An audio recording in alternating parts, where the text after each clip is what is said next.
Bueno, efectivamente estamos en familia, pero ainda así de unas de outros e de outras. O sea que estamos aquí e mellor porque estamos entre frío.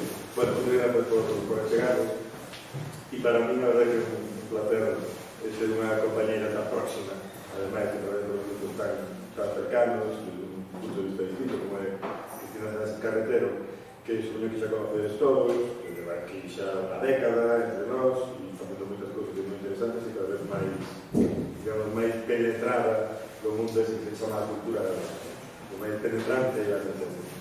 Ela é científica titular do INCIBI, do Instituto de Ciencias do Patrimonio de SIC en Galicia, e ali coordena a especialidade de antropología, o cal en Galicia xa unha singularidade, como sabedes, porque non temos título, non temos un volumen.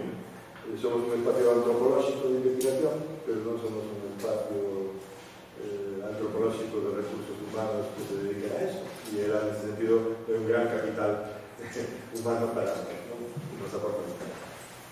E é presidente da Asociación Galega de Antropoloxía e tamén da Asociación de Antropoloxía do Estado Español, que é o Congreso de Etnoloxía a nivel internacional con un grande éxito.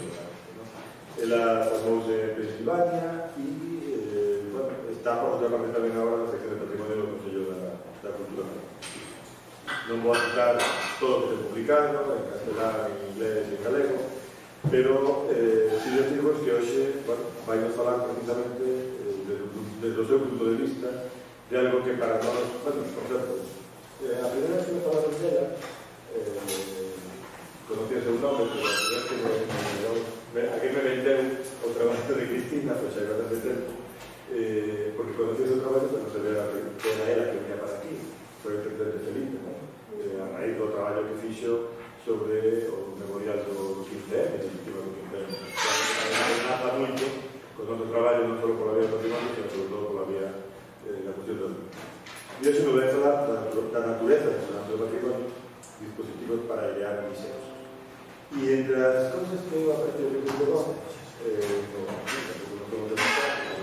é que sempre, cada vez que me está con ela, tanto a ela como que esté con ela, se le ocurren un montón de ideas e de iniciativas que entonces, en ese sentido, é unha, digamos, unha experiencialidade creativa que non para, ya que non se falta aquí, porque como este é un país con son reborseiro, e entonces un pouco de enerxía e de activismo sempre non se Moitas grazas, Tito. Sí, xusto comentaba que agora invitamos precisamente un café aquí. Pensamos que é hora de enfrentar o debate, de crear os disensos sobre por que o CSIC é a institución que ten depositados, entre outras cousas, o borrador do Estatuto de Autonomía de Galicia ou en materiais dos seminarios galegos non nos parece bien. Penso que é hora de ter ese debate, non máis mellor para encontrar unha solución que nunca son fáciles, sino para idear. Vamos a falar hoxe de que temos que crear dispositivos para idearnos, como o contenedor que está por vir aquí, unha iniciativa moi interesante. Entón, moitas grazas a todo o grupo de Instagram por la invitación, pero sobre todo por o vosso traballo. Un traballo moi necesario de moitas décadas. Eu moitas veces gustado tamén por isto que parece unha, bueno, cando vimos isto, hackear, tunear, como queramos chamar, os dispositivos que temos na nosa vida diaria é tan importante, e os cuidados que un simple pintura afecta mal, que din, ainda que está prohibido las normas escritas e las normas non escritas que están en funcionamiento, e como costa tanto moverlas. Pues para mí isto é moitísimo, os cuidados de todo o mundo. Gracias. Vou falar precisamente, está aquí Fran, que presente, preparé para unha iniciativa que ten un xogo, vou iniciar co mismo, porque vamos a falar desde a antropoloxía en forma de diálogo coa historia. Unha das nos temos metodoloxías Outra vez, non nos interesa tanto que a xente di, sino que non se di. E como é un traballo tamén que de Cristana se leva facendo durante décadas, que é que non se di como mover e como chegar a acceder a esas normas non escritas do comportamiento. Precisamente unha das definicións de cultura do xeito de traballo na antropoloxía é ver formas de chegar ás normas non escritas que modelan e modulan o comportamento humano, pero que non o determinan. Cando fala de cultura galega, entender, para mí a sorpresa un día tras outro de como se chega a comprender aquilo que está modulando e modelando o comportamento. Para ver a dificultade de acceder a isto, plantexo un xogo que tomaremos ao final, vale? Só ten dúas indicacións. Por favor, Franti, non diga como moitos de vos é un típico xogo destos de... Pero, bueno, dou dúas indicacións. Tedes que pasar por todos os puntos e non pode haber máis de 3 cambios de sentido, vale? O deixo aí, logo os preguntaré dentro de un ratinho. Vou a dividir a miña presentación en tres partes. Primeiro vamos a falar de patrimonialización, procesos de patrimonialización, algunas cousas sobre temas que serían antropoloxía, patrimonio e conflicto. Nunha segunda parte directamente do tema do conflicto, da disonancia, da natureza disonante do patrimonio. En unha terceira parte falarei dun caso de estudio concreto. Logo mencionarei, non vou falar da memoria democrática, sino de conflictos relacionados á vida diaria. Logo falarei. Entón, eu traballo no Instituto de Ciencias do Patrimonio do CSIC aquí en Santiago. Desde o comienzo do interés da antropoloxía do patrimonio xa se entende o patrimonio como un proceso metacultural. É dicir, igual que metaliteratura, é literatura que trata sobre a literatura, ou un proceso metacultural é un proceso moi complexo, porque non é só esos algos que chamamos patrimonio, sino todo o proceso social por el cual se fai esa reflexión de que o aquelo que damos máis valor, por que, de todas as capas. Non vou entrar en definicións, sí que menciono da Valón, a Jean de Valón, en casi toda a súa produción en francés, pero ten cousas traducidas ao castelán e ao inglés, habla dos xestos do patrimonio e habla de como moitas disciplinas é unha visión obxectualista do patrimonio. Unha das fontes principales tamén, vamos a hablar de diferentes fontes de conflicto dentro do patrimonio, é que para o patrimonio se accede desde moitas disciplinas.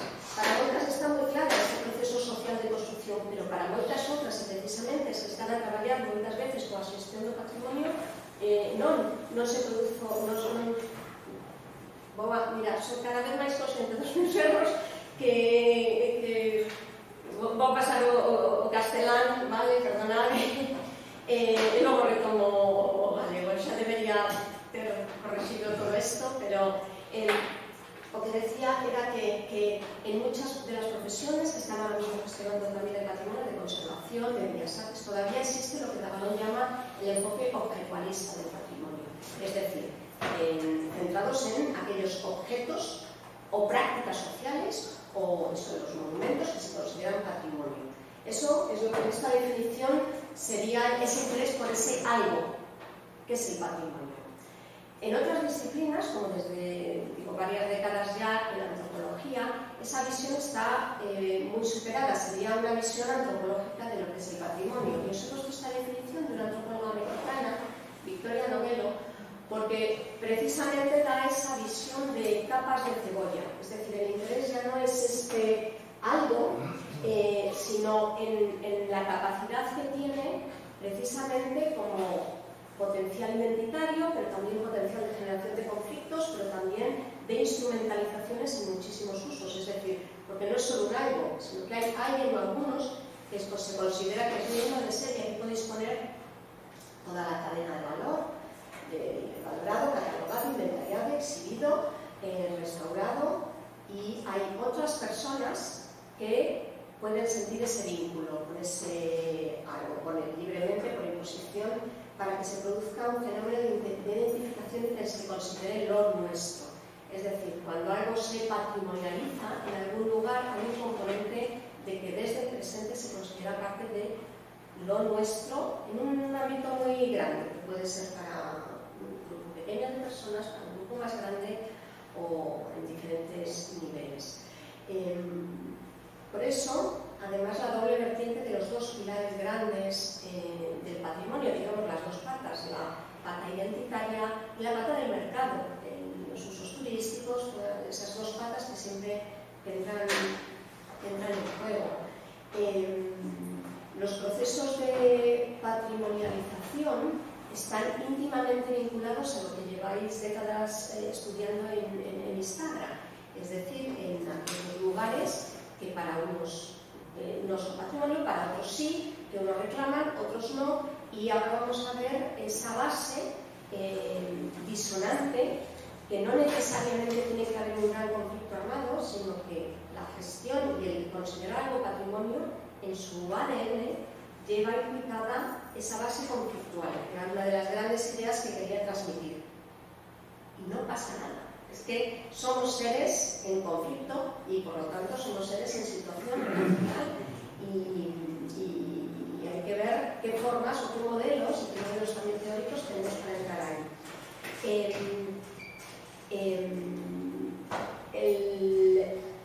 Dentro de estas visiones del paso de una visión objetualista, que diría Lavaló, a una visión más antropológica del patrimonio, desde la museología, en los años, les pongo aquí a la Jane Smith del discurso patrimonial autorizado, pero ella creó junto con otros una asociación de estudios críticos del patrimonio, que su primer encuentro fue en 2012, o sea, históricamente relativamente muy reciente. Desde esa necesidad de decir, no podemos seguir reproduciendo en museos estas visiones, estas formas de entender desde una definición de ese algo, sino superar la relación con la sociedad, un giro que ahora tenemos normalizado, pero que históricamente se ha dado muy recientemente, ¿no? Entonces os propongo que también visitéis lo de todo de Critical Heritage Study Associations, tienen toda la documentación ahí. Y ahí une no solo antropología, historia, museología, sino también conservación, bellas artes, gente de políticas públicas, ¿vale? De muchas disciplinas. El libro de Laura Jane Smith, de los usos del patrimonio, marcó también un hito en 2006 y habla eso del discurso patrimonial autorizado y cómo en el fondo del patrimonio tiene un gran componente inmaterial, independientemente de que sea material, inmaterial o cualquiera de sus categorías. Esta obra fue también muy criticada por gente de arqueología que entendía la inmaterialidad como la ausencia de materialidad, cuando la propuesta no está, simplemente esa capa de significado metacultural, que ya lo llama la característica inmaterial de todo proceso patrimonial. Es decir, la catedral es la catedral, pero la catedral es la catedral porque hay todo un colectivo de gente que le añade esos diferentes capas de valor. Voy a hablar aquí también, he incluido una mezcla, no sé si de conceptos teóricos que a mí me ayudan a pensar sobre esto, con luego entrar a la temática del caso que voy a explicar.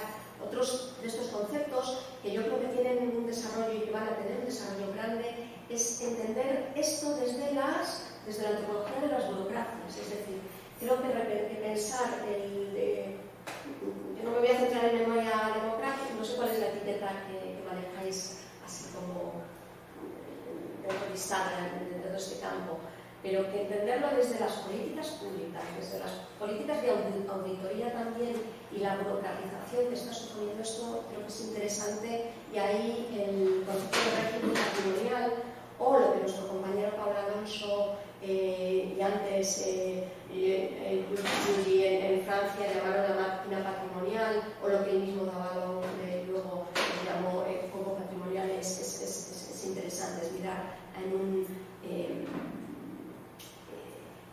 de forma muy microscópica, casi muy micro, cuáles son las burocracias que hay detrás de generar unas políticas públicas que gestionen el patrimonio, y en este caso los patrimonios incómodos, disonantes,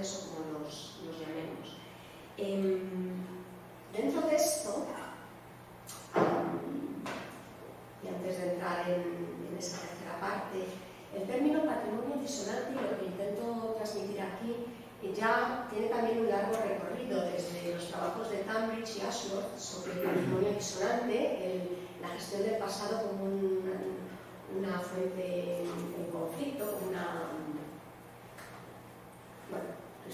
en conflicto.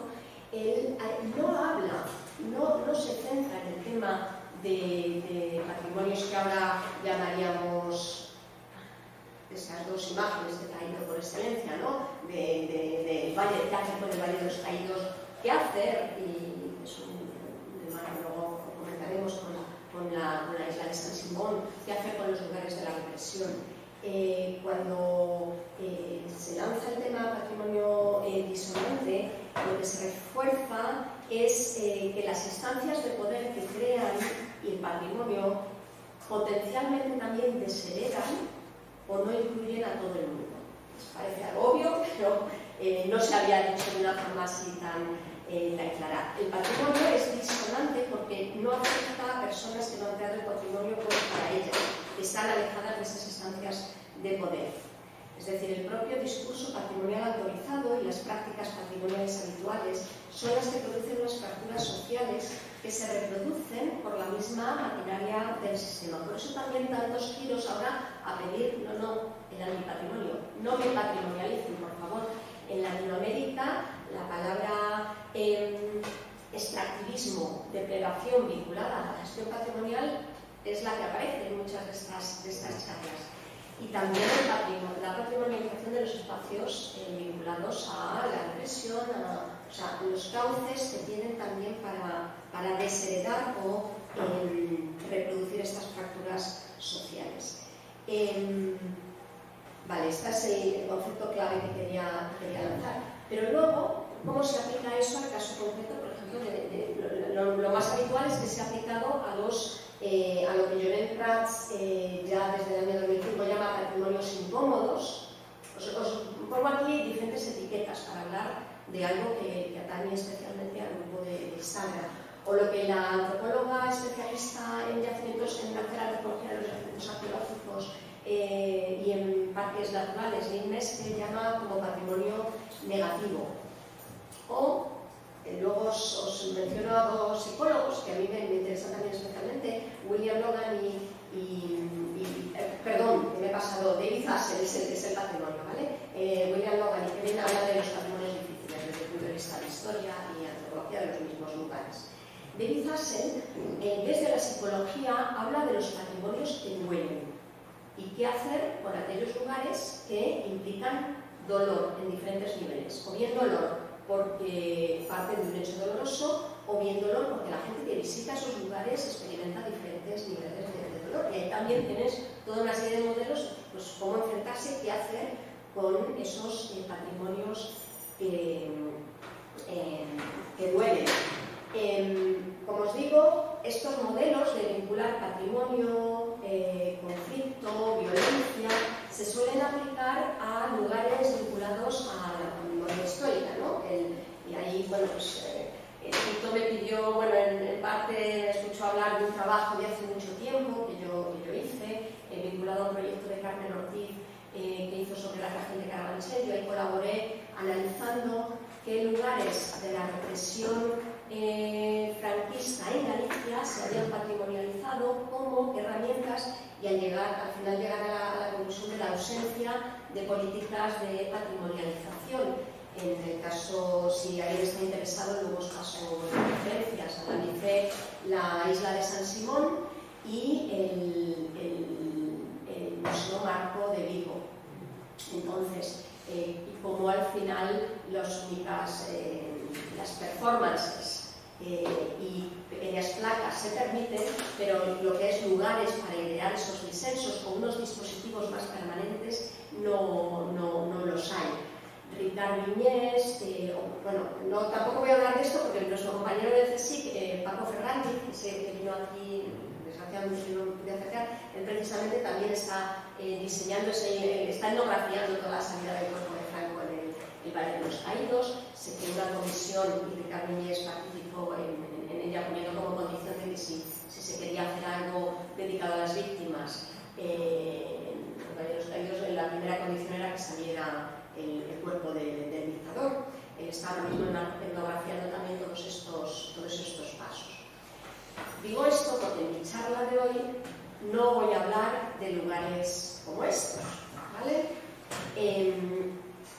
Voy a propósito, muy interesante, bueno, Ricard Viñes dice que no existen políticas públicas de gestión de la memoria democrática porque, aunque haya algún objetivo, incluso algún programa, no existen herramientas ni instrumentos que lo permiten desarrollar hasta ahora. Luego, eso es muy interesante. La ausencia de modelos de patrimonialización, que sí que la hay y tenemos claros modelos en otros lugares. Vale, ¿qué os propongo aquí? Pues aplicar teorías del conflicto y de la violencia para entender, vosotros los podéis aplicar a estos otros conflictos, a la memoria después de conflictos armados como de mucha intensidad, pero yo lo voy a aplicar a conflictos vinculados a la vida diaria, que es a lo que me he dedicado en los últimos años. Aquí os he puesto ahí alguna referencia, revisiones sobre teorías del conflicto, pero sobre todo el trabajo de Dacia Viejo-Rose, mira que sería muy interesante a lo mejor traerla, viene aquí de vez en cuando. Ella está ahora de directora del Instituto de Estudios de Patrimonio en la Universidad de Cambridge, hizo su tesis sobre Guernica y su libro Reconstruyendo España lo que hace es intentar entender lo que significa la reconstrucción y la destrucción y la reconstrucción de lugares vinculados a lugares de represión. Ella aplica el modelo de Galtung de violencia directa, estructural y cultural, ¿vale? Y yo aquí voy a usar el vocabulario de Zizek. A ver, Zizek en su libro sobre la violencia, que fue traducido en 2007, pero fue traducido en 2010, lo que hace es un gran provocador. No establece un modelo teórico de la violencia, lanza una provocación tras otra. A mí lo que me parece interesante de él es que da un vocabulario muy claro para hablar de ciertas cosas. Entonces, me parece además mucho más claro que el modelo de Galtung. Y es el que yo luego voy a usar para intentar, ya veis, Fran me ha oído esto, pero es un conflicto muy concreto en una iglesia del siglo XII en Fisterra. Y los problemas, o sea, lo voy a aplicar a una cosa completamente diferente a lo que, bueno, también estáis trabajando aquí. Zizek lo que dice es, ojo, estos picos, pues un esquemita no se ve, pero luego lo vamos a ver en el caso de Fisterra.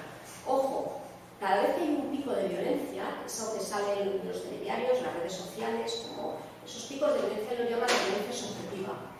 Cada vez que hay uno de esos, y calificar esos picos de violencia subjetiva como mala, es una operación ideológica, una mistificación que en el fondo colabora con la invisibilización de las formas fundamentales de la violencia social, que él llama esa otra violencia objetiva, la violencia objetiva de la que subyace a esos picos de violencia.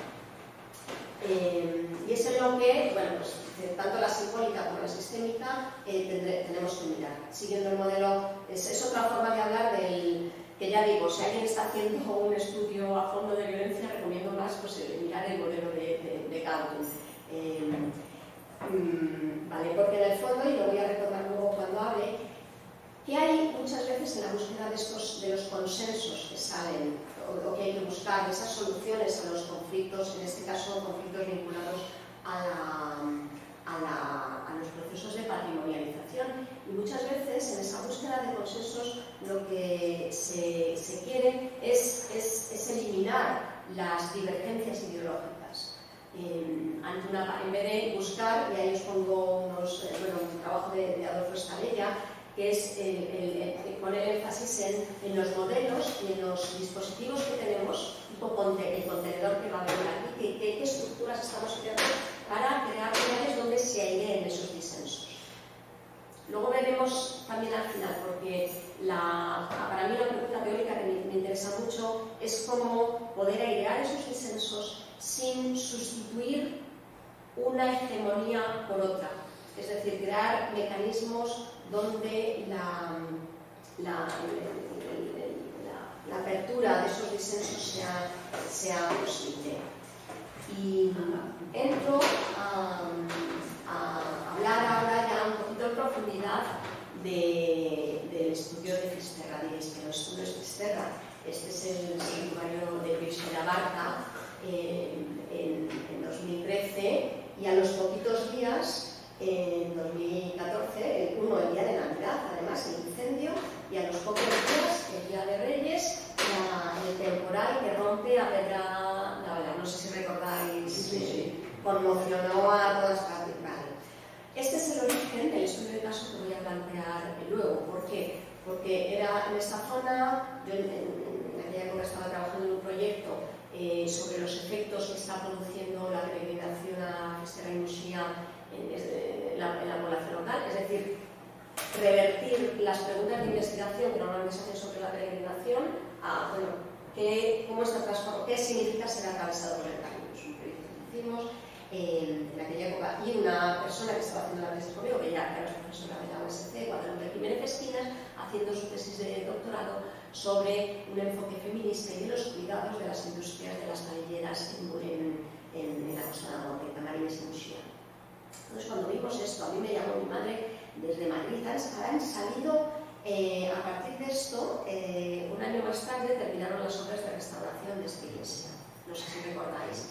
El párroco se negó a firmar la recepción de esas obras. Se formó un gran revuelo, allí la gente, pero el párroco también dijo que no reconocía esa nueva iglesia. Y en las redes sociales se pusieron pidiendo de comentarios, que sabrán estas mujeres porque salían que sus muebles eran de Ikea, que no los veían. Los comentarios eran muy denigrantes, tanto hacia las mujeres, que sabrán estas mujeres lo que son los muebles apropiados o no hacia las mujeres. Entonces, allí nos fuimos, Lupe y yo, y escribimos pues, como una especie de etnografía de intervención muy rápida, un artículo para, ya veis, una revista andaluza, PH, que es de patrimonio, especialista en patrimonio, pero hablando precisamente de la importancia de aplicar teorías de conflicto a gestión patrimonial, de cómo esto precisamente sale, no los picos de conflictos, sino lo que está subyaciendo ahí, de que no se había consultado en ningún momento a la población, ni siquiera al párroco en este caso, luego veremos que Fisterra así, de qué significa apropiarse o no apropiarse de una obra como esta restauración. Y bueno, pues hacíamos una llamada a que ya que se tiene toda una experiencia de modelos teóricos de gestión de los conflictos de esto. Y lo publicamos.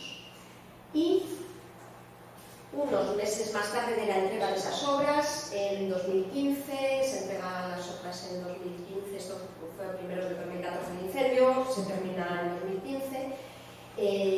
Nos recibimos una llamada, hemos leído vuestro artículo, salió luego en unos programas de radio en Diario de Bergantiños, en otros tal, se ha creado una asociación de vecinos y vecinas en Fisterra específicamente por un tema de una restauración. Haced lo que decís en ese artículo.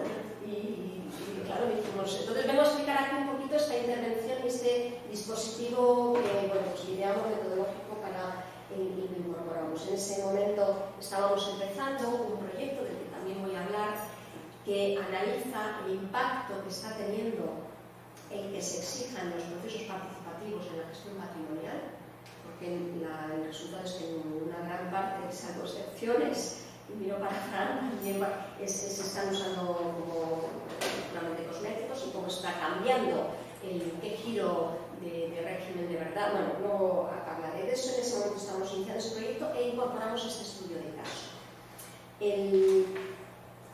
En octubre de 2015, con Guadalupe Jiménez Esquinas, iniciamos este estudio. En ese momento se dieron por finalizadas las obras de restauración y puesta en valor de la iglesia de Santa María las Áreas, en el municipio de Fisterra.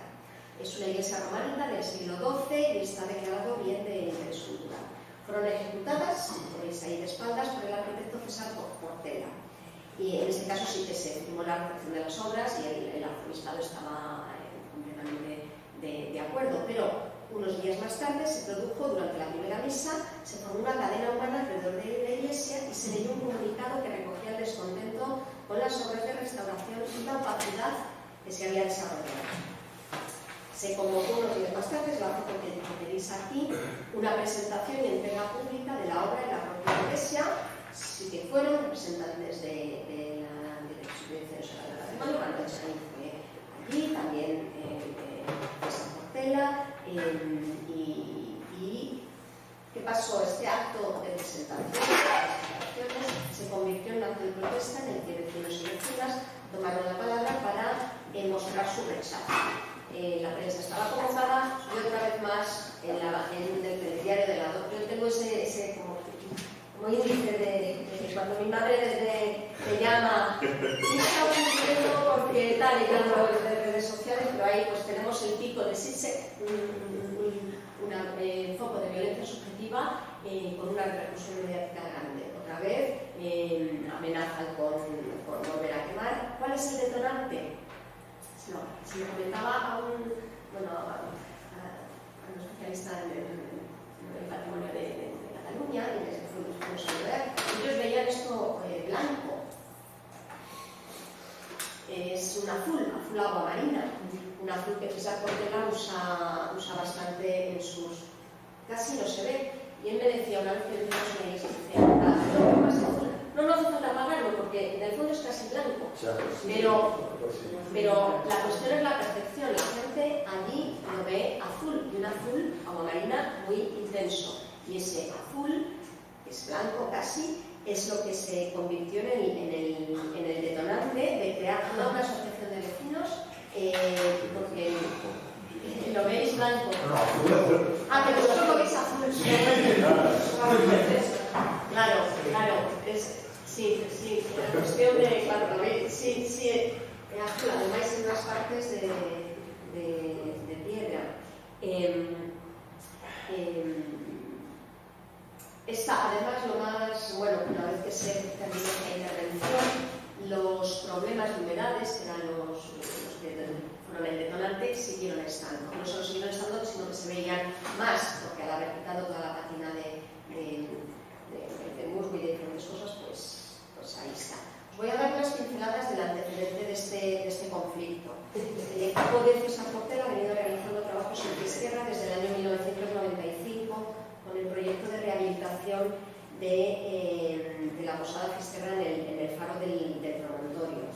La siguiente obra, que es la que veis, se le adjudicó en 1998 y desató mucha controversia, es el cementerio, que se inició en el año 2000 y todavía sigue sin acabar. Un cementerio mirando al mar, no sé si habéis tenido oportunidad de ir al mar, como el propio arquitecto describió en su web, son palabras de ofrecer a unos huertos el descanso que se merecen en un lugar sublime en el que la arquitectura fuera incapaz de fundirse positivamente con la naturaleza, igual que lo ha hecho en este mismo lugar desde siempre, la tierra, el mar y el cielo.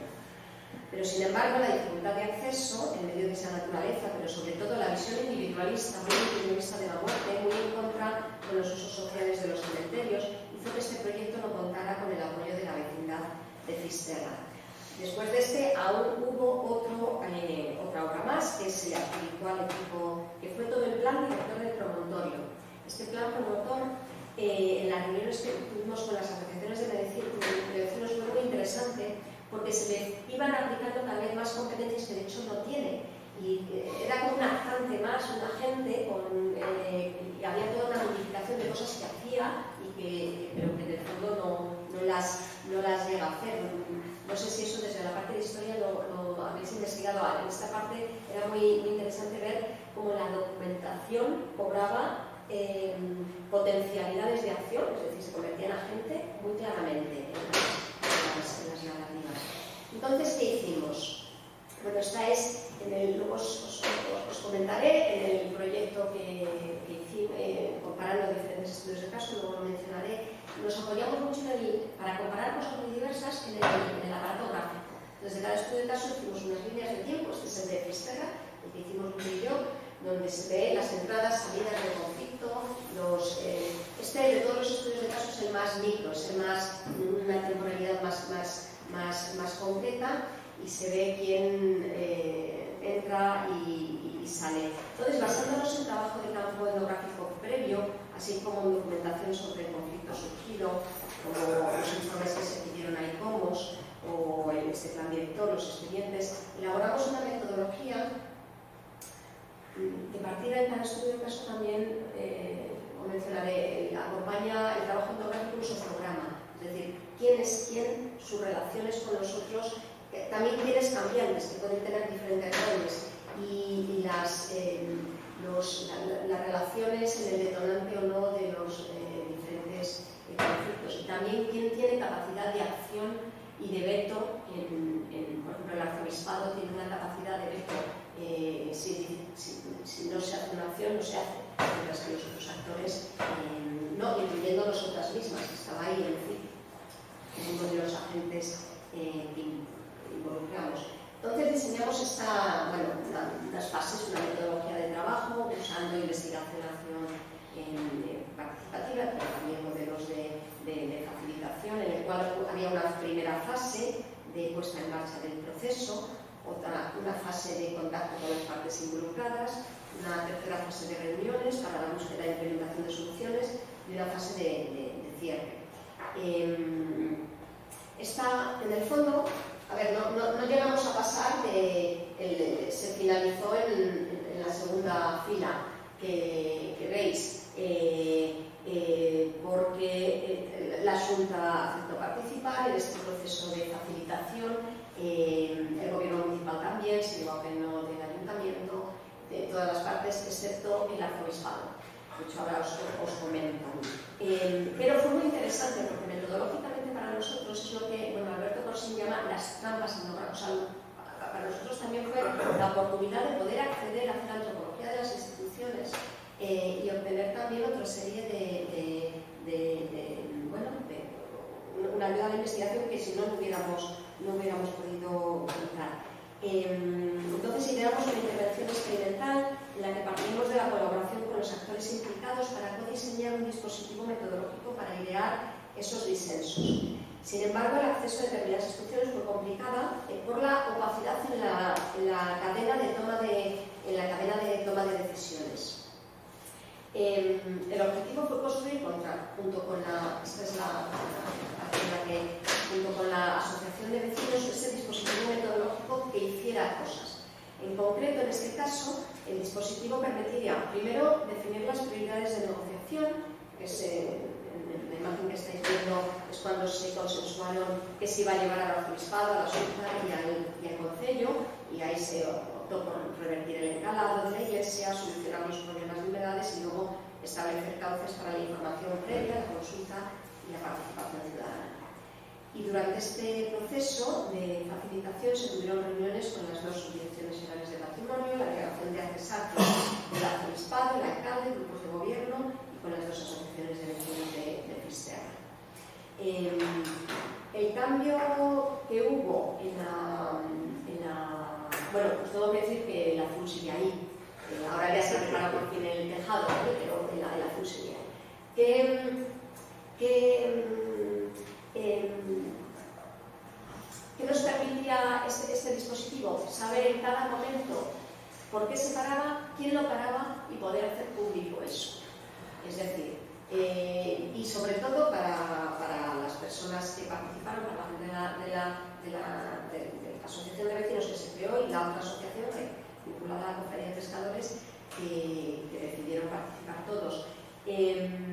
Para ellos lo importante fue poder abrir esas puertas. Habían intentado reuniones en la Xunta, habían intentado reuniones tanto también a nivel municipal y no lo habían conseguido. Voy a pasar un momentito a ver esa violencia estructural de los conflictos patrimoniales en este caso.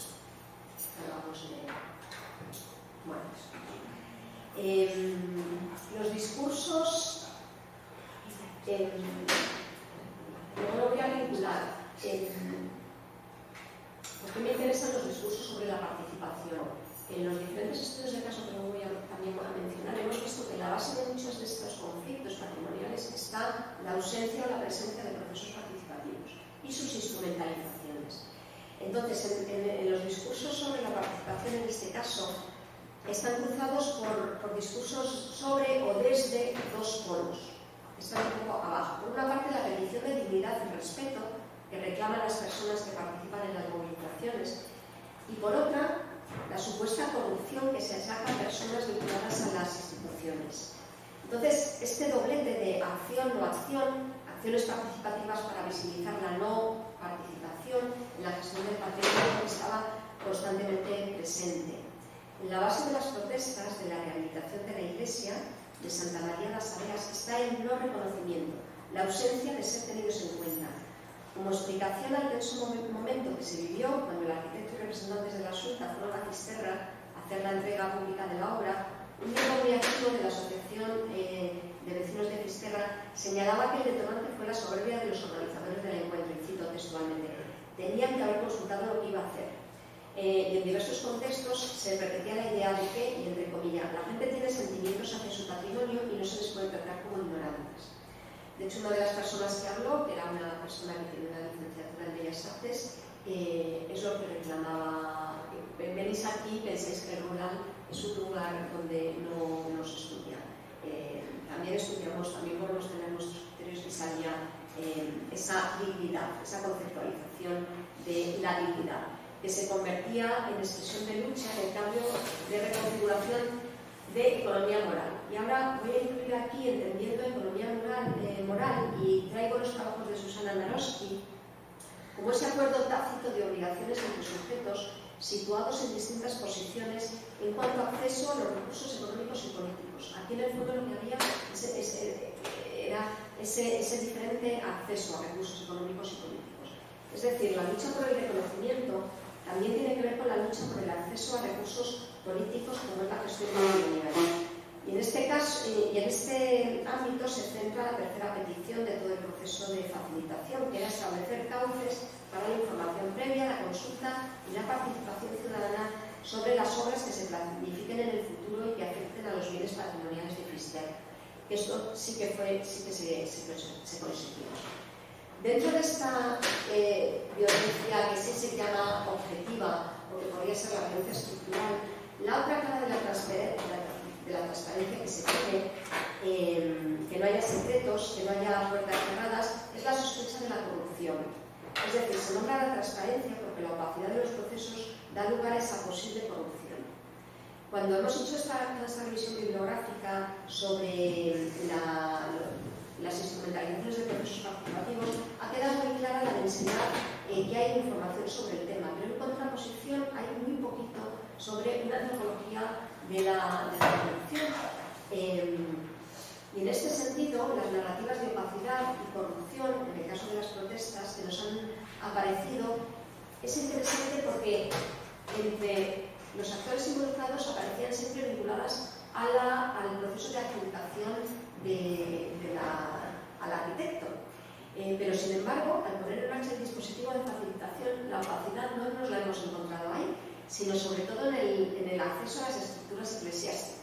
Son las estructuras más opacas con las que nos hemos tenido que ver. Y en este caso, es además quien ostenta la propiedad de la entidad patrimonial, que es la Iglesia Católica. La Asociación de Vecinos no consiguió que se le abrieran las puertas de las tres instituciones involucradas, a pesar de que se constituyeron como asociación con excepción, porque así se dio desde el Concello. En el fondo, la propuesta de nuestro dispositivo pretendía crear una infraestructura para abrir ranuras en esas puertas y poner el énfasis en los resquicios que permiten airear los disensos que se han producido en Fisterra, no para resolver el tema y buscar consensos, sino para poner en primer plano las discrepancias. Y vuelvo a usar la expresión de esta ley, de que este dispositivo buscaba airear las controversias, mostrar las discrepancias y airear disensos. Es decir, la idea de diseñar una intervención experimental en la que se partía de la colaboración de las personas implicadas para codiseñar un dispositivo metodológico. Y si bien al final muchos nos tememos, como os he comentado, no pasó a la fase de negociación de búsqueda de soluciones, porque el arzobispado ahí dijo que no podían tomar una solución que no fuera aplicable en la globalidad de sus parroquias. Como eso era imposible, y los tiempos que viven los tiempos de la Iglesia son otros, no iban a implementar medidas de este tipo. Entonces, muchos nos tememos que al final sirvió más que nada esto para apaciguar los disensos y también como esa trampa etnográfica que nos introdujo de lleno en el tema de las opacidades institucionales. Paso ahora en los minutitos. Bueno, vamos bien, puedo introducirlo. Paso ahora a ponerlo en relación.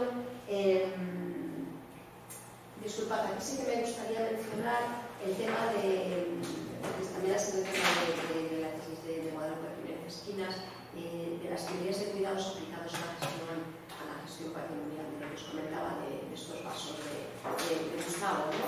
de cómo, en el fondo, y tiene también que ver con todo tipo de patrimonio, mirar en escala micro las responsabilidades, obligaciones y retornos que los procesos de patrimonialización traen consigo, es un aspecto que suele pasar desapercibido y que el patrimonio requiere de un ejercicio activo de mantenimiento, cuidado, conservación y transmisión, que normalmente suele recaer en mujeres.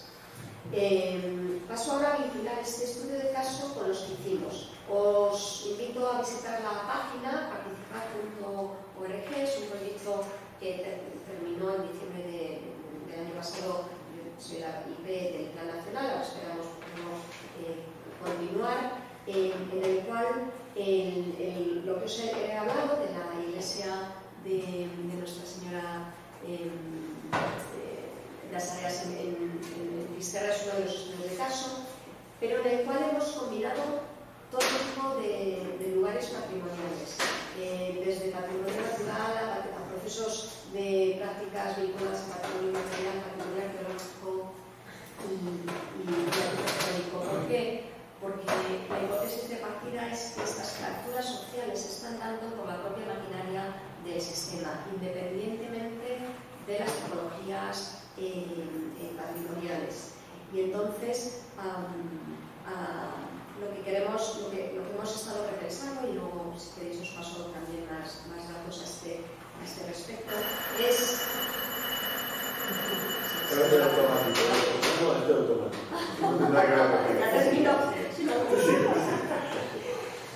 bueno, en mi última parte de la charla solo quería incorporar un elemento más de complicación, que es este giro participativo, es decir, que está produciendo el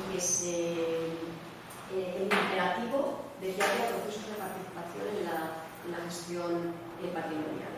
En los últimos 20 años venimos asistiendo a un nuevo modelo de gobernanza en el ámbito del patrimonio, pero es un cambio que se produjo en un contexto de expansión de formatos ya desde la década participativos, ya desde la década de 1970, tanto en la gestión ambiental como en la planificación urbana, políticas públicas y programas de desarrollo.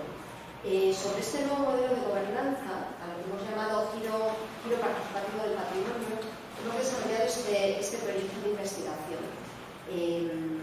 Las razones para adentrarnos en el imperativo de la participación en la gestión patrimonial parten de la observación del funcionamiento de esos regímenes patrimoniales en el que se ha naturalizado, y volvemos ahora a la idea de cómo llegar a estas normas no escritas, la idea de incluir procesos participativos como si fuera dentro de un régimen, de un régimen de verdad. Es decir, se entiende, obviamente en todos los casos, en muchos casos esta necesidad se transforma en un imperativo a partir de aparatos legales, como la Convención de Patrimonio Cultural Inmaterial de 2003, donde obligatoriamente tiene que ser así, o la gestión de espacios naturales protegidos. Y a la vez se encarga y reproduce la necesidad de una gestión participativa, pero a la vez estamos constatando las tensiones y los efectos cosméticos de estos procesos. Aquí nos propusimos comparar cosas muy diversas, como os he dicho. Entonces, lo que construimos fue analizar ese funcionamiento de los regímenes patrimoniales, que se han analizado la necesidad de incluir procesos participativos, pero también exponer las propias bases epistemológicas y políticas, haciendo hacia adentro, que es por lo que surgen estos dispositivos gráficos que os he enseñado del caso de Fisterra, pero que hay de la totalidad de los, si estáis interesados en la página están accesibles, de los casos. Lo que hicimos fue plantearnos dentro del propio equipo de investigación, grupo de investigación, intentar consensuar los diferentes, desde la metodología de trabajo, a las guías de campo, a cómo íbamos a hacer esos sociogramas, de una forma también colaborativa, para a la vez testar las propias limitaciones de los procesos que estábamos a su vez analizando. Partíamos de la idea, las formas en las que se ha visto el análisis de los procesos participativos, en el fondo, de una forma u otra, parten de ese desideratum de que la participación es éticamente buena y que cuanta más participación es mejor. Y en este proyecto precisamente lo que queríamos ver es cuáles son las normas no escritas de ese desideratum, porque lo que estábamos viendo es justo que se llegaba al efecto contrario. Entonces, los diferentes modelos teóricos que lo han tratado incluyen esa idea de escalar, esa idea de lo éticamente bueno a si se va ascendiendo en esa forma de hacer, entre comillas, buena participación.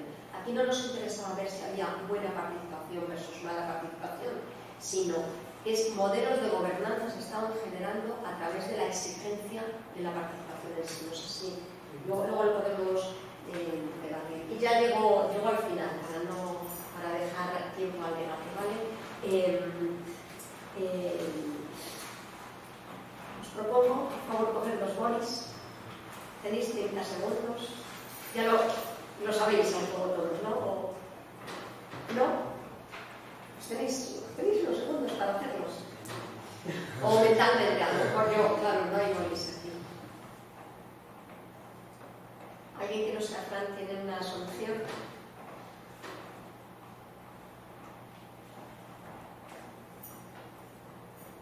Recordáis las dos indicaciones, ¿vale? Solo dos normas no escritas. ¿Alguien tiene alguna? Sí. Sí, saliéndose del dibujo, ¿no? Genial, vale. Yo cuando lo intenté, mi mente, mis normas no escritas me llevan a esto, o me llevan a esto, ¿verdad? Y siempre hay un giro más del que me permite. Es que él estudia la economía moral del siglo XX. Ay, vale, o sea que claro. Y los disensos antinormativos. Más o menos has hecho esto, ¿verdad? Te has salido por aquí. Bueno, hay diferentes formas, ¿no? Te has salido por aquí. Vuelves y justo 3. ¿Vale? Y ya está. ¿Sabes qué? Constelación Nike. Esta es la constelación de Altair. De Altair, mira. Porque está baseado. Que ya de Altair son un poco. O sea que típicamente tienes esa solución. Lo enigma. Por Altair. Es una constelación, la constelación Nike. Qué bueno. No sabía, mira. Plantecillo eso para... Muy bien. Entonces, yo, a ver, no he tenido conclusión. Sí, a dificultades... ¿Estás dando algo? Sí. ¿Qué es? Eso es el Ostras, muchísimo. Sí. Es que chove no solo. Pensa que algo mucho. Bueno, pues no, terminamos con Altair precisamente, a ver, ¿por qué esto? Porque metodológicamente, también la historia, a economía moral do siglo XIX ou antropoloxía dos conflitos sexuales, temos moitas barreras para entender as normas non escritas. Esos regímenes patrimoniales, lo que la memoria democrática tiene, bueno, pues, una gran necesidad de tener modelos que entendan esas normas non escritas, lo que estamos pensando en a miña proposta persoal, que penso que necesitamos modelos patrimoniales disidentes do xito que as teorías queer o entenden, é dicir, aqueles que non intentan sustituir unha norma por outra, sino encontrar as diversidades, a norma como a normalidade, o que fixa esa norma. En esta charla he planteado unha serie de temas e agora me gustaría abrirlo de novelas sobre conflictos, fracturas, violencia sistémica que encierra a xestión patrimonial, os intereses e retornos que ten as movilizaciones sociais en defensa ou en contra do patrimonio e que tipos de intereses e retornos están legitimados socialmente, identitarios, afectivos, económicos. E se temos modelos que problematicen estos mecanismos de que consideramos normal en los regímenes patrimoniales y que otros modelos disidentes que no intenten sustituir una hegemonía por otra, sino que nos ayuden a entender las normas no escritas de funcionamiento de eso que repítome, pero moitas gracias.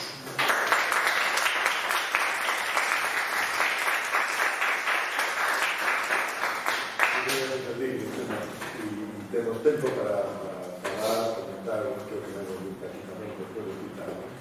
Así que, se hai unha palabra... Si, eu teño unha reflexión que me xurdiu a raíz da tua intervención e unha pregunta. A reflexión primeira é que disparate. Unha vida destruída urbanísticamente, sin espacio público completamente privatizado e ocupado, con ilegalidades tan ferrantes que paralizaron obras con a ocupación de líneas de playa con edificios construídos a partir dos destinos, o único que moviliza unha intervención cultural inmensa, o sea, non ten ni plan xeral de intervención urbana e están actuando con normas subsidiarias que están incumplidas, con unha calidad arquitectónica ínfima, sendo con unha inversión para moita xente porque a maior parte do seu dinero, sin dar servicios.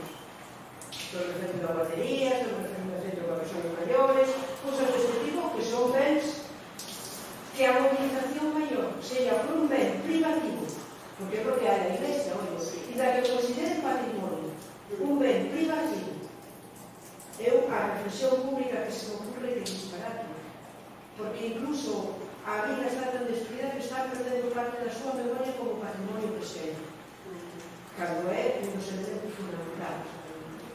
É unha cousa que me causa reflexión, e ademais agora xa está un máis destruída por todo o efecto turístico masivo que é terrorífico, non tanto como en Santiago que me chega a ver. E unha pregunta que te quería facer é, dentro das reunións e das asambleas non houve en ningún momento o plantexamento de que este é un patrimonio privado, pero que obligatoriamente ten que ser obligatoriamente participativo, porque neste momento que nos está canalizando as inversións máis importantes de dinheiro público é precisamente ese patrimonio.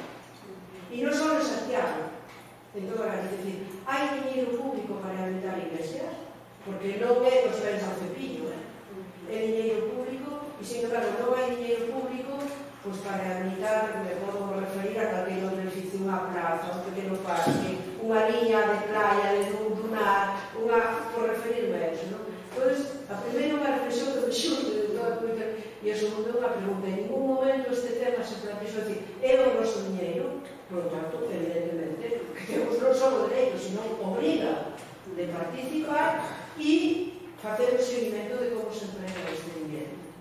Esas son as dúas cuestións que creio. Non te preferas? Vais ao mesmo? Pode ser. Bom, eu me agradecido por ouvir a Cristina e por as poucas oportunidades que temos de ouvir persoas da antropoloxía en Galicia. Isto ten moito que ver co que di Tito, porque a principal carencia do sistema de euskera galego é a falta de estudos integrados de antropoloxía incluso de socioloxía, porque bueno, non me parece distante do que quería preguntar. Quería coñecer a tua opinión, sobre precisamente o principio de todo, a definición de patrimonio. Alguén, a mí pareceme, e esta era a pregunta que eu quería facer, que hai falta a estrutura, falta a entidade, falta, digamos, o lado organizacional por os institucionalistas das decisións.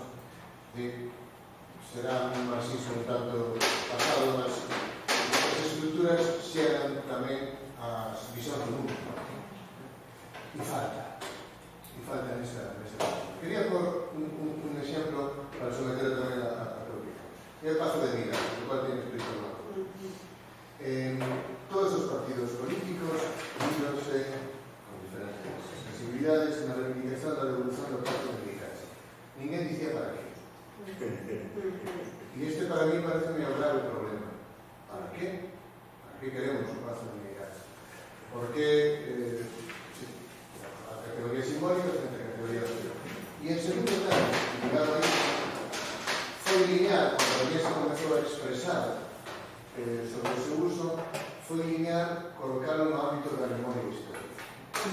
O o cual para mí é un duplo disparate, que, entre outras cousas, aceitar que a propiedade de quen é históricamente e esquecer todo iso. A pregunta sustantiva é o seguinte: non hai tamén, além da consideración desas estructuras, porque eses partidos políticos son estructuras que funcionan con unha determinada visión do mundo máis parecida do que creen entre uns e outros, non hai tamén aí que falta, creo, nesta definición, falar das elites, non a vez? Falar de quen manda, de quen goberna, que non é só a Igrexa, que non é só a Igrexa, nos casos que nos acabas de comunicar. Porque penso que senón, aceitando que a antropoloxía é o estudo do que non está escrito, das normas non escritas, fuxiría muitísimo do entendimento dos procesos e dos conflitos se non aprendemos iso. Teño máis cousas, pero espero resolver con un café. Era esta. Vai, xa. Vai acumular moito. Eu debería dar as gracias, porque xa te escontei as veces e creo que é moi importante toda a análise, non só da antropoloxía, sino a tua capacidade de comunicar e analizar as cousas, as disciplinas, as cousas. Eu creo que son unha capacidade que tens que non vai con discusión. Vai, xa, sobre, bueno, primero, que disparate.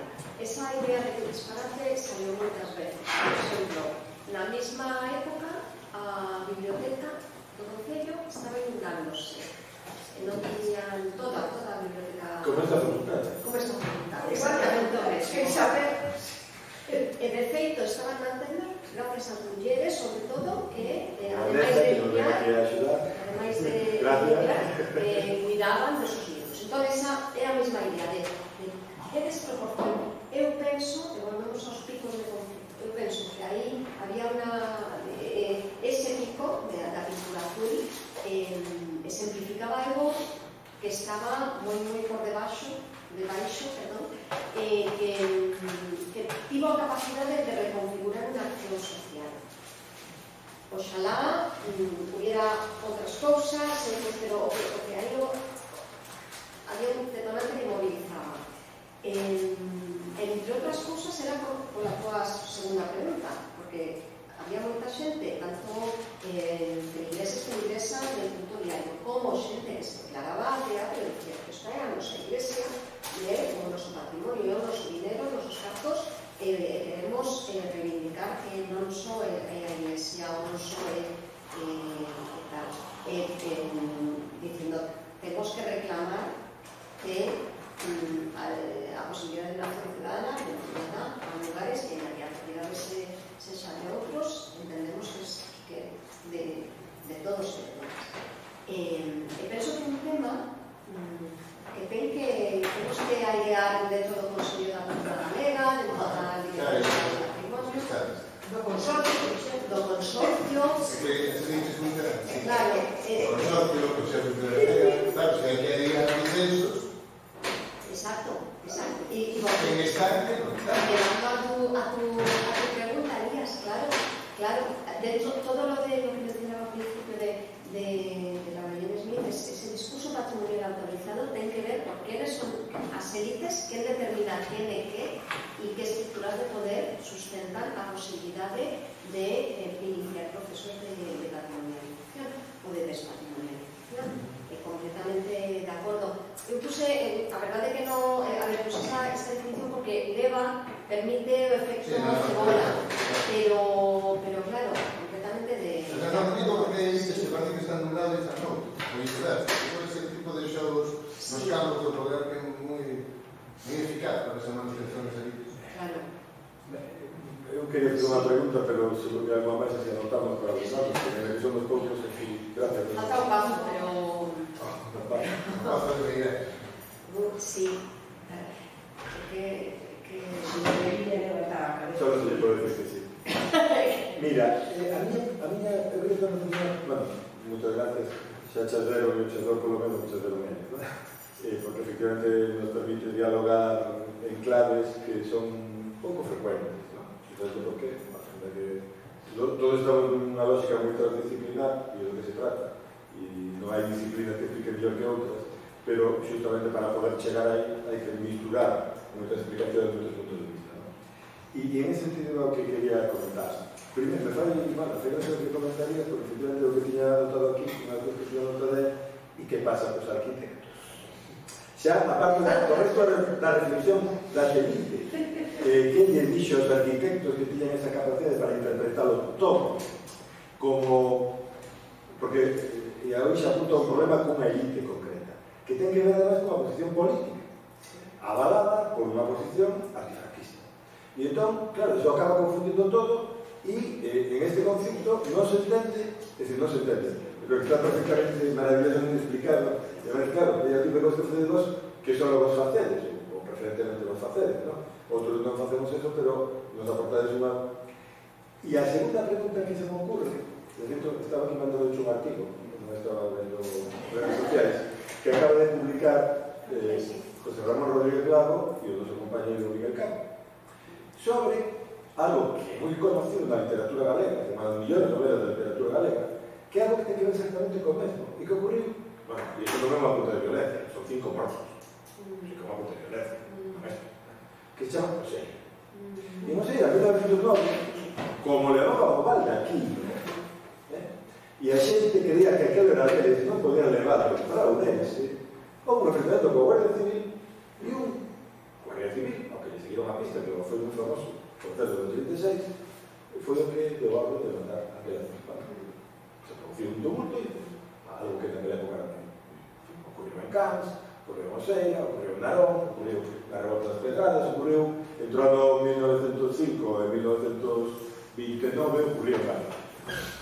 Claro, pero o significativo desto é que se parece moito e ten moito que ver con... E aí a xente pregunta, digo, isto un pouco... porque iso nos obliga a reflexionar, porque se un busca na boa historia, apoyándose na antropoloxía ou complementando justamente as normas non escritas, por eso decía, él acaba de ler unha tese sobre, digamos, sobre unha resistencia fiscal a un catastro al final do século XIX. Bueno, pues entón, o que buscamos é o que está fora da norma, efectivamente. E o relato que nos decir, como falamos. No resto do que eu creo que para comparar podemos ser moi útil, porque iso nos leva a outras preguntas, que facemos historia rural en relación con esto, ¿no? Claro, Encarna dice, e protestan por eso. Claro, pero é que eso son eles. De que é a igrexa? Do cura? Do arzobispado? Que a fixo? Que é a parroquia? O cura? Non, a parroquia son eles. Outra cousa que desde as élites, efectivamente, haxa unha explicación das élites seminarias, que empezaron por seminarios, quero decir, haxa unha explicación de que a parroquia o cura. E de que todo o que dixo o café é verdad. Que nos falta nesta facultade, por exemplo? Tal non pregunta feito nada, pero son preguntas, pero son tamén reflexiones, non? O que nos falta xustamente que alguén faga unha tese contable, puramente contable, que bote as contas de todo o que se leva gastados na Igrexa Católica desde, convertido en patrimonio, desde o primeiro goberno de Franco. Incluso desde antes. Entón, asombraríamos e entenderíamos por que aquí entra, ¿no? E por que non hai ganaderías e por que hai tantas outras cousas. Claro, por eso, é certo, eu vou dicindo de Bondeterro, tampouco fixe, nin atopei que non fixera, pero eso nos aportaría moita explicación respecto de todo eso. E seguramente do argumento de corrupción. Por que a xente fala de corrupción? Porque ten esa lógica de economía moral, que xa tratou Thompson, e que muita xente utiliza, e que, por certo, para outro vez no mercado, non está aquí, pero que fai o motivo ese, digamos, é un experto, que é un dos introductores desa idea para entender o funcionamento do mundo local. Entón, a pregunta, repito, es de Elías, en boa medida, ¿no? El de Encarna, e de quen é a parroquia? Pois claro, non pode entenderse nada desto, creo, si non que evita o arzobispado? O arzobispado é o que evita ser o elemento central do conflito. Claro, é que non é o arquitecto, o arzobispado. Por eso, pero se sitúa nunha posición metapoderosa, dá. Xa se dá por suposto que é un interlocutor que non ten por que baixar, porque é outro. Antes baixaba, agora non. Eu creo que hai a cuestión de a relación entre patrimonio e propiedade e poder, eses tres elementos, esas tres perseguidas, son as que permiten entrar un pouco, digamos, creo, tamén nas definicións de conflito. Pero a pregunta é, a cuestión das élites, como metemos en todo isto as élites e o funcionamento das institucións como élites, os partidos, pues eu repito a pregunta. E a outra, claro, que hai algo contradictorio que non sei nunca ni como expresarlo. O entendo, pero o formulo e o comparto, pero o formulo como pregunta, non?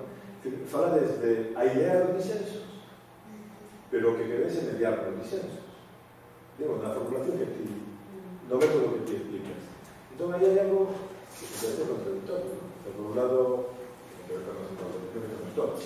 por un lado queres airear o disenso, pero en realidad vos propoñedes ali é mediar o disenso. Si eu entendí ben, eu entendí mal, Sí, non, estou buscando xusto digo, nesa línea que establecer. Entón, eso me resulta un pouco contradictorio, porque efectivamente teño esa lógica de mediación, pero si o que se quere é crear o disenso, que é moi creativo e interpretable, como casas unha cousa a outra? Desde o punto de vista dese método, é a miña pregunta. Es muy interesante porque es precisamente esa contradicción la que nos sufrimos. No queríamos hacer una mediación. Claro. Estábamos ahí todo el rato hasta que explicamos, bueno, nos construimos como abrido las puertas de esas élites. Pero precisamente estábamos en un juego, bueno, hay un antropólogo catalán, Manuel, que indica que el proceso de mediación é unha herramienta ideolóxica a seguidas.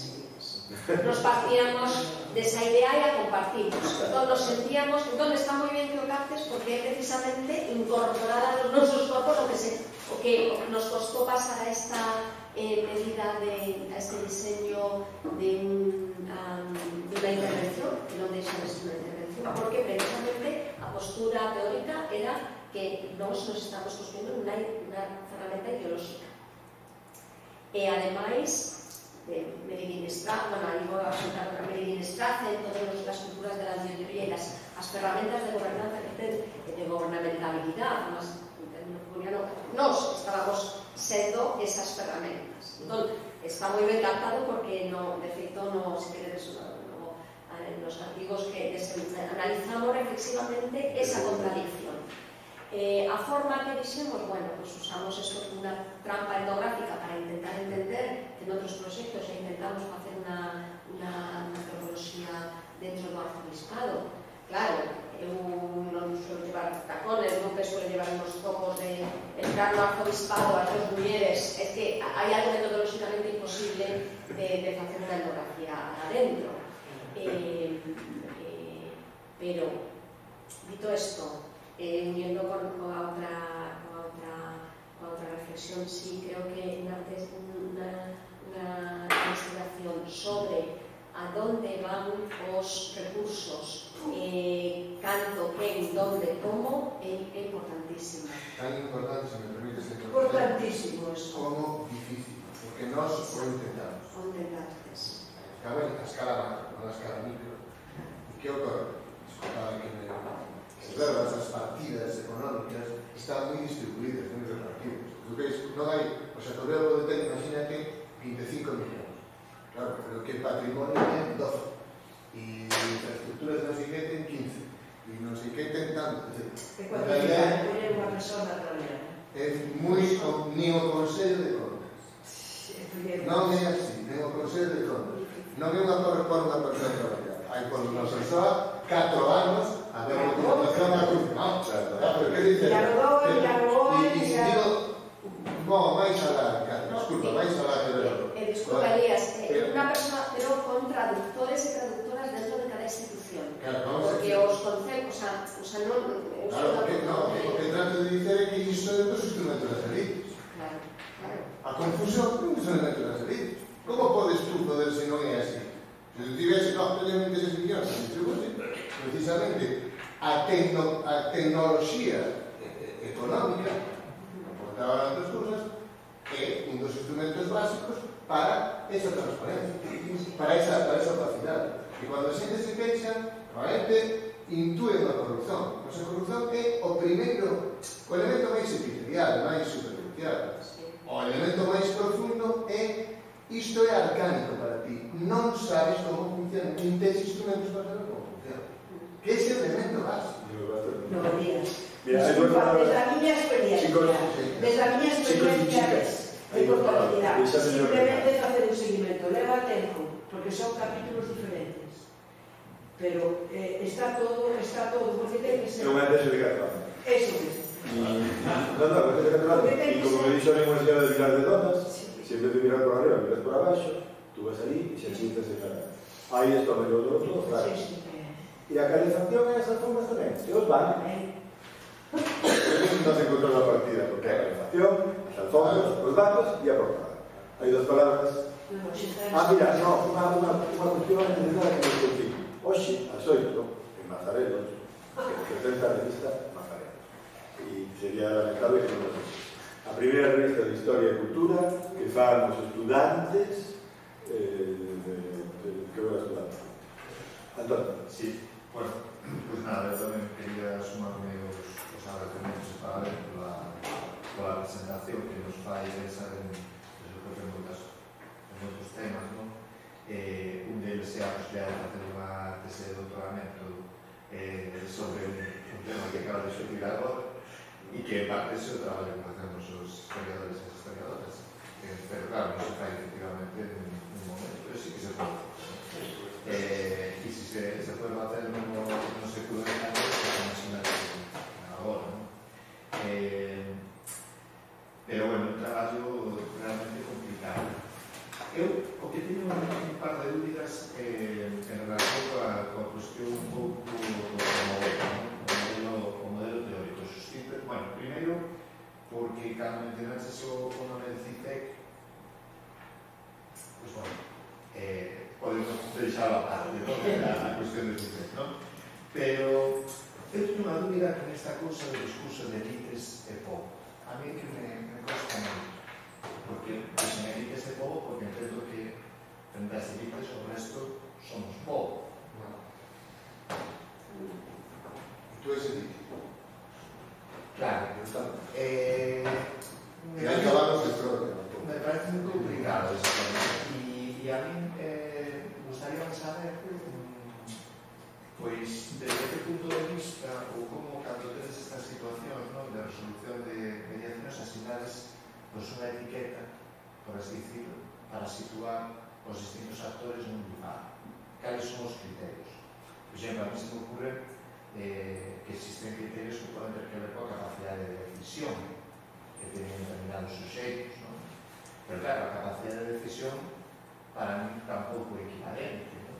Pois non é equivalente a capacidade de decisión que pode ter o arzobispado, que non deixa de ser unha institución que non é elegida por ninguén, mas por a propia institución católica, que é a capacidade de decisión que pode ter unha persoa elegida nunhas eleccións, por exemplo, por moi pouco que nos guste. Nese sentido, a última pregunta é cal é o modelo, digamos, a que leva isto? É un modelo que é compatible co funcionamento dos sistemas de resolución de conflitos que existen no sistema no que vivimos, ou hai un planteamento de fondo que propone unha alternativa. Eu creo que se preguntas veces a CITEC, e cal é a alternativa, non? Porque son modelos moi bons na deconstrucción da realidade social, pero que se queda unha dúbida ao final de, bueno, e cal é a alternativa? É dicir, que é o que se propón como alternativa para determinadas situacións que estamos vivindo. Non sei se me explico un pouco o que quero dicir. Sumamos a descarga. Sí, nada, un pouco na línea tamén de... Bueno, la cuestión teórica, bueno, y sobre todo para ver, la parte más y un poco en ese proceso, también entender también un patrimonio como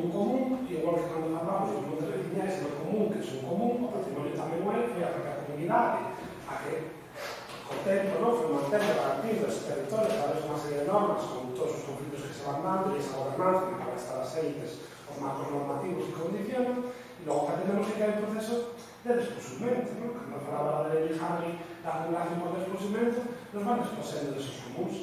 Claro, para mí, e para mí máis grave é non tanto a Iglesia, non? Que decir, bueno, pues é unha entidade que ten o seu recorrido e a súa chupóptera, non? Pero a mí é grave o Estado, non? O Estado que nesa idea de salvaguarda dese recurso patrimonial, non? Se apropia ese patrimonio e non deixa que esa comunidade, que a que mantivo históricamente, o cuide e o mantene, non? Nesa, non? Para esa paradoxa, non? Que hai esa idea de salvaguarda que ao final desposea esa comunidade. Entón, a mí non hai unha gravedade aí. E logo despois tamén creo que temos que ter cuidado, sobre todo, me parece, non? Como que é injusto decir que é unha comunidade donde se ten que manifestar e non que non, porque é unha visión, creo que un pouco tamén elitista burguesa de que ti tens que manifestar en que teña que haber unha galería e non isto, non? Pero hai que determinar, claro, cada cuestión, cada problema que nos teníamos que fazer aí, que intentar que a xente se manifeste neste tipo de cuestións que nos creemos tamén relevantes, non? Non tanto que creamos que sea injusto que traballen en eso.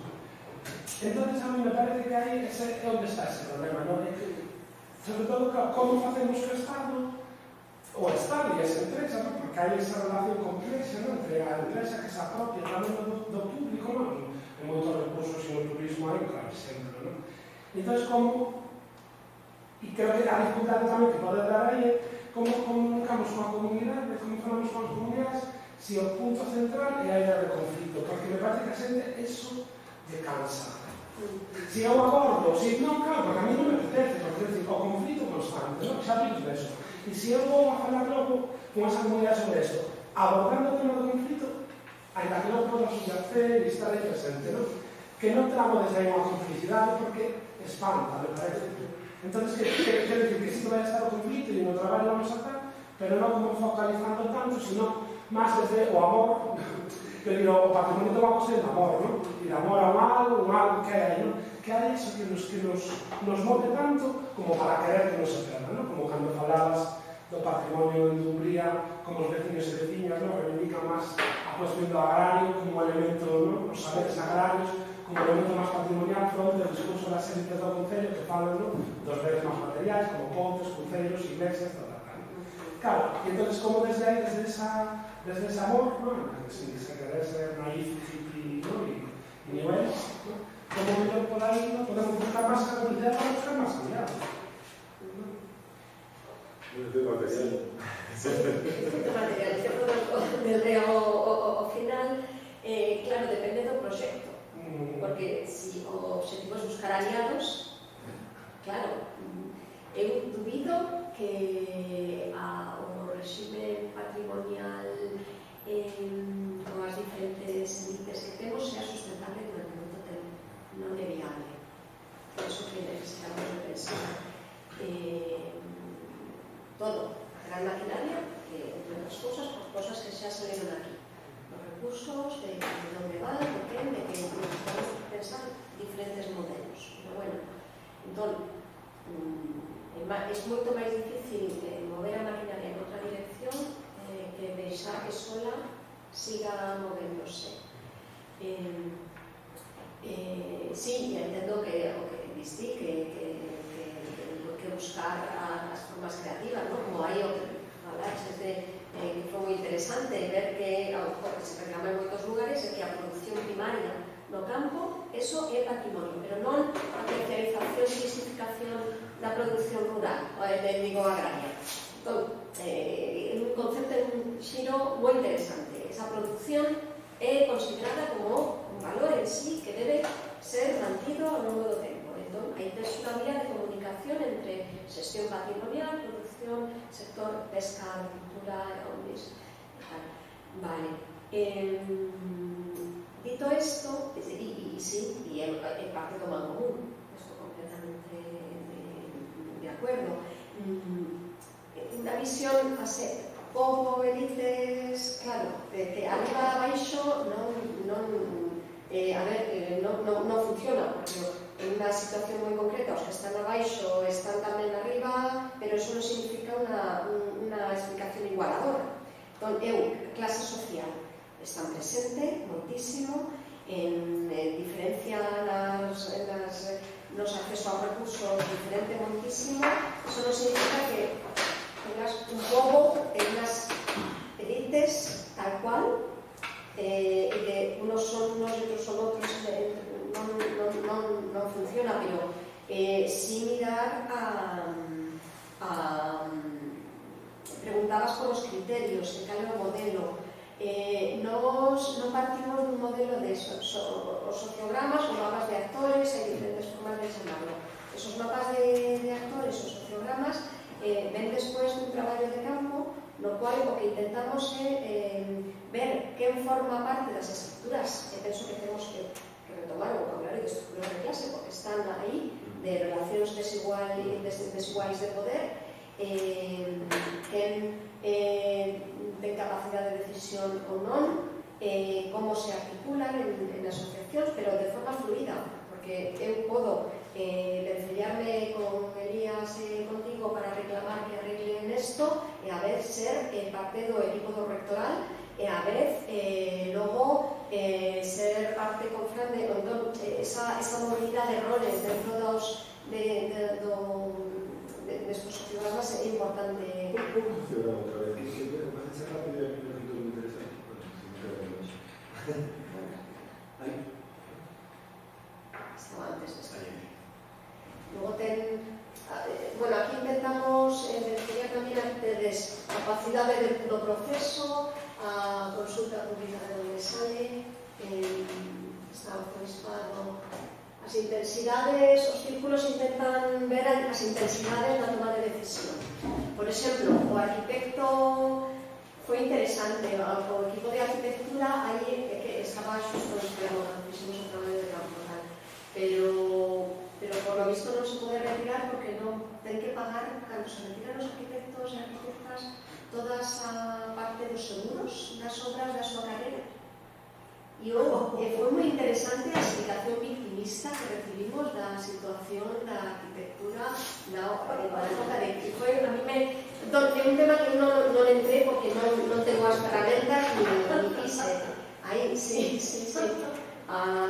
Pero bueno, claro, aquí é algo moi parcial, que queríamos ver as relacións de poder establecidas dentro do proceso participativo concreto, vale? Porque a obra fora xudicada directamente por un arzobispado. Por la Dirección Xeral de Patrimonio. Que patrimonio, vale. Oído la cruz. No, claro. No, era por saber que esta explicación ahora no hay que tratar. Sí, un presupuesto Pero no sé si acabas de responder a ello. Sí, é que hai moito que debatir neste tema. Una cosa concreta. Y dentro de esos criterios hay unos que la política. Claro, por exemplo, estarán moi misturados completamente, porque de feito... No, pregunto porque os discursos de élites e povo justamente van nesa dirección, ¿no? Na dirección de un pouco anular esa cuestión. Y eso pasa un pouco a CITEC, ¿no? Esa cuestión de que, bueno, como todos somos povo, muy tamén dos lectores que tuvieron políticos en Europa.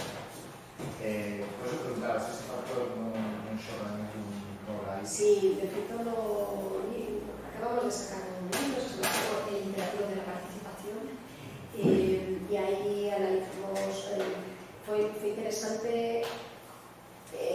Os de PP pensaban que nos estaban instrumentalizando los de izquierda, PSOE en ese momento estaba con Venega en el ayuntamiento de Lindón, pero luego cambió, o sea, fue como todas las distintas, sí, cuestión de ninguneo completamente de estas chicas, además esa cuestión de la mismo hacia abajo, estas chicas que vienen de Santiago, por parte de las élites locales. Claro, pero no estoy diciendo la gente de a pie, no me refería a los partidos políticos, refiero si ustedes en contra comunidad. de que a comunidade teña que existan posicionamentos políticos. Refírame non a nivel dos partidos, refírame a nivel da xente. Estás aquí, en este caso, estás a falar de un concello de menos de 5.000 habitantes. Sí, y os que estuvieron antes formando parte de un partido crearon la otra asociación, y la otra asociación son los que hacen las fiestas, pero entonces los que hacen las fiestas están en contra de que la cofradía de pescadores esté usando un local para que ese local, que estos van con el PP, pero ahora el Juez de Paz, el Juez de Paz tenía ahí una, y el Juez de Paz se supone que es neutral, pero estaba con el PP antes, y entonces el Juez de Paz es que inició la asociación. Bueno, pluralismo, sí. Eso es pluralismo, la sociedad civil. Sí. Perdón, porque hay otra pregunta que no se puede explicar. Hola. Bueno, tamén moitísimas gracias por esta presentación, que nos pareceu realmente suxerente, realmente recursos para pensar a casa. Mencionamos a idea dos criterios, e eu pensaba neste proxecto no que despois non conectaxe estudo de caso con outros estudos de caso, e cales son estes criterios para escoller, porque hai cousas tan diversas, non é que vamos a todos, pero como a Casino de Santiago e os patios de Córdoba, este concello que acaba de dicir de 5.000 habitantes, entón, que vos levou a incluílos neste proxecto. E en relación con isto, si este mecanismo de airear disensos ou de moderar disensos funciona tamén en casos que teñen unha, non sei se chama incidencia, pero son canto menos máis mediáticos, como pode ser o el Valle de los Caídos, que tamén comentabas antes, si é posible ese tipo de mediación en algo pues, tan que fala a tantas persoas. Pregunta moi interesante. Depende de para qué. A ver, aquí en este caso concreto, y con todas las contradicciones que apuntaba Tito, nos vamos a hacer esta función de facilitadoras, porque fue una petición que chegaba, vale? No caso porque eu penso que estos dispositivos ten sentido si son en esa dirección. Ti estás plantexando na outra dirección, es decir, aquí necesitan un dispositivo de... Y eso tiene más que ver con crear unas políticas públicas de gestión de esos patrimonios o distantes. No sé si me explico. Pues creo que a escala en estas cosas es muy importante. No puedes hacer unas escalas y otras. La cuestión de escalar para este tipo de intervenciones. En el caso do Valle dos Caídos, para mí o que significa é a falta de una política pública, tenemos unas políticas públicas sobre museos, sobre tal, vale, ¿qué hacemos con esos lugares de memoria que despertan esa base de su propio ADN de disonancia o... Yo todavía no tengo un término que prefiera, si patrimonio es incómodo, patrimonio disonante, patrimonio negativo no me gusta porque implica un positivo, pero bueno, pero pienso que es lo que necesitamos, pero ciertamente el básico no lo sé, es todo un modelo de crear una política pública dirigida a tener unos instrumentos de hacer esto. Pienso que a escala no permitiría las intervenciones. No sé si estoy contestando. Sí, no, y después a otra era o criterio para estudiar vale, queríamos, esa fue la condición, que fueran cosas muy diferentes, ¿vale? También tenemos una tesis de doctoramento que lo que hizo fue entrelazar esas diferencias, ¿vale? Joan Roura está rematando sobre la Casa del Pumarejo, no sé si lo conoce, de sobre movimientos sociales y gestión patrimonial en la casa, bueno, no, es uno de los estudios de caso. Entonces queríamos que las categorías de gestión patrimonial fueran diversas para testar esa diversidad. Entonces, queríamos que hubiera de asociacionismo, lo Camino de Santiago es las asociaciones de Camino de Santiago e como ven a xestión que se está facendo. Son Eva Nieves Herrero de aquí da UESC. E logo queríamos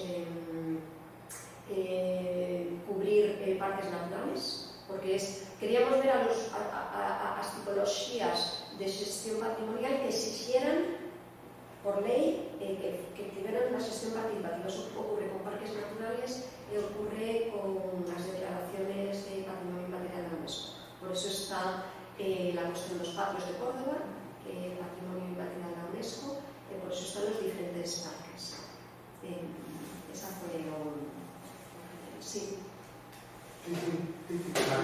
Precisamente decir, porque é unha categoría interesante analizar tamén en Galicia, aparte do que comenté, no caso en concreto do Teuca, da miña institución, é o caso dos parques naturais, porque precisamente na Costa da Morte hai un caso bastante simbólico que é o Monte Pindo, e que, digamos, ten un discurso bastante novidoso, bastante pouco frecuente en Galicia, que asa, non digo que mayoritariamente, pero iniciativas bastante fortes aí de declaración do parque natural e que, sin embargo, desde a institucionalidade, desde, sobre todo, que non teria que declarar que a Xunta de Galicia, pois hai unha constante negativa, non? E unha negativa, en certo modo, a patrimonializar o lugar, non? O sea, digamos que é unha constante de toda Galicia, pero que neste caso concreto se ve bastante claro, porque incluso a poboación local non está, por lo menos non está frontalmente en contra, como se pode alegar no caso de Ancares.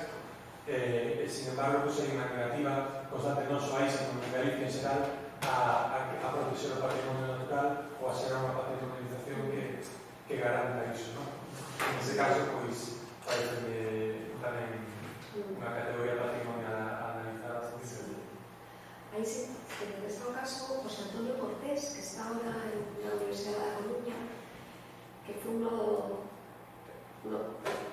las pocas personas de Humanidades y Ciencias Sociales que consiguió uno de los contratos de Financia Inditex postdoctorales, que sabes que siempre ven nanotecnología o biogenética y tal, pues sobre patrimonialización de espacios naturales, que participó en con el caso do Parque Natural de Cabo de Gata, pero ahora está estudiando a xestión dos parques naturales en Galicia desde el punto de vista patrimonial. José Antonio Cortés. Non sabía todo esto, pero además a verdade é que Monte Pindo merece outra clase de doutoramento en sí, porque desde os usos bioeics que están a ter todo vínculo tamén con San Guillerme, existe unha asociación Monte Pindo Parque Natural. Esa, aquí es una asociación. Mira. Porque non son de aquí. Bueno, non. Mira, non sei se algo outro máis, pero que quería, enfiando co que comentaba Lara, quería hacer unha pregunta que xa está na resposta, comunicada, en un diálogo, ¿no? Pero en relación con a cuestión de tamén saliu máis lateralmente, ¿no? En Guerra Central, pues, en Mixen Claro. En relación con o tema do popular Carviñes, ou os caídos, o Pazo Meirás, a ver, ti non crees que é imposible que haxe unha memoria democrática? Basta hasta este momento, porque tenemos que encontrar una explicación a por qué nos pasa eso. Y esto lo hace como algo que estamos acabando de hacer aquí en Antonio Maicet, ¿no? Que si o que tenemos é un relato do pasado que se basa na reconciliación de víctimas de verdugos, pues é imposible construir unha memoria democrática a partir de esa idea. Y hasta que non reconstruamos esa idea, que seamos a tesis, ¿no? O que sale, en fin, como lo ves tú. Estamos esperando un libro que fala sobre un novo relato sobre golpe e guerra dictadura, ¿no? Un relato de porque precisamente, es decir, estamos constantemente preguntándonos qué que nos ocurre, ¿por qué non podemos? Bueno, porque efectivamente a marca que temos para explicar o pasado, o relato é a reconciliación. E se te reconcilias, igual, víctimas del grupo, ¿no? Y eso, ese escalón no nos pasamos, o sea, ese escalón no nos pasamos. No sé, pregunto en qué medida detrás de lo que ti observas, ¿no? En relación con los caídos, en relación con Pazo de Meirás, en relación con as estatuas do Pórtico, en relación con San Simón, no fondo está un problema de como relatamos que se está saliendo incómodo, que está un patrimonio incómodo. Si está saliendo incómodo, pues a mí me gusta el patrimonio incómodo porque encaixa con el ciclo de lo que aquí está. Y con cómo le llaman. No sé, ¿cómo ves esta reflexión? Entonces, creo que es una de estas normas no escritas que funcionan y que funcionan tanto, que es que están construyendo a realidade de ese objetivo de reconciliación. E pesa moito. A miña pregunta sería que modelo que non... A mí sí que me gusta lo de régimen de verdad, cosa, porque está actuando un régimen de verdad que dice que hay que buscar la reconciliación. Vale. Y yo creo que, a mi punto de vista, es que habéis dado con que eso está ahí como un pilar. La cuestión es que otros modelos que no estén en esa norma no escrita tan... O sea, ¿cómo nos podemos salir de aquí que no sea la reconciliación? Y yo, no sé, que creo que buscar... Bueno, primero, de construir ese régimen de verdad, basado en que es que eso justo es lo que está construyendo el consenso, que en el fondo es una igualación ideológica de todos, esa búsqueda de ese... Es una pregunta muy filosófica, en el fondo, ¿cómo repensar eso mismo si quitaras esa generación de la búsqueda? No sé, si lo habéis tratado en el libro, ¿qué posibilidad hay cuando quitas eso? No, somos 13.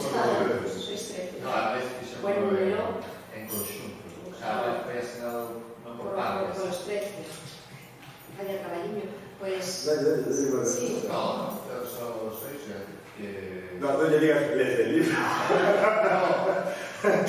No, digo porque no sé si llegamos a un nivel, un proceso participativo, como se explica aquí, pero claro, hubo que hacer todas estas cuestiones que explicaba así, mediación, sí, bueno, pero porque es complicado. Y aquí también tomamos mucho lo que se está diciendo aquí por la gente que participa en estos propios ciclos. Por eso estamos explicando tan atentos a ver qué se parecía.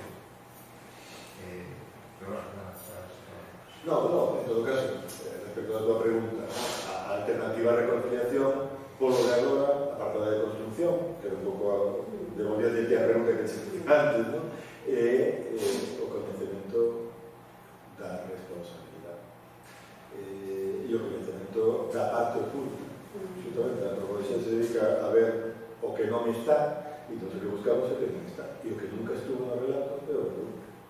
Porque, por lo tanto, que hai que coñecer o verdugo. Primeiro hai que identificar o verdugo para saber se somos todos, como nos dicen eles, ou se solo éramos poucos. Ou cantos eran, ou por qué. E a partir de aí pode construir o resto. Pero o primeiro é dar ese primeiro paso, primeiro acabar con o relato da reconciliación, que xa non sirve, é un relato histórico. En este momento non lle dicen nada a ninguén, e aí esa conclusión. E a partir de aí hai algo que sabemos que non coñecemos. Igual que non coñecemos canto gastou a Xunta de Galicia en mañar iglesias románicas ou poñer calefacción nesas iglesias, tampouco sabemos quen eran de verdade os responsables das matanzas. Conocemos as víctimas, que eran de todo. Toda a explicación que hai é puramente fantasiosa. É como os historias dos pueblos mexicanos. Bueno, pero primero coñecemos. E logo, por que se sustituye eso? Bueno, pues está explicado por la ONU. Cuando subrogamos a ONU... Xa dices que está unha formulación, eso é o que chamamos memoria democrática. Claro. Que a memoria democrática encaixa o título da túa disenso, non é consenso. Exactamente. Aí unimos, digamos, a nosa formulación que a túa perfectamente. Bueno, creo que xa apagamos o frío, exprimimos bastante a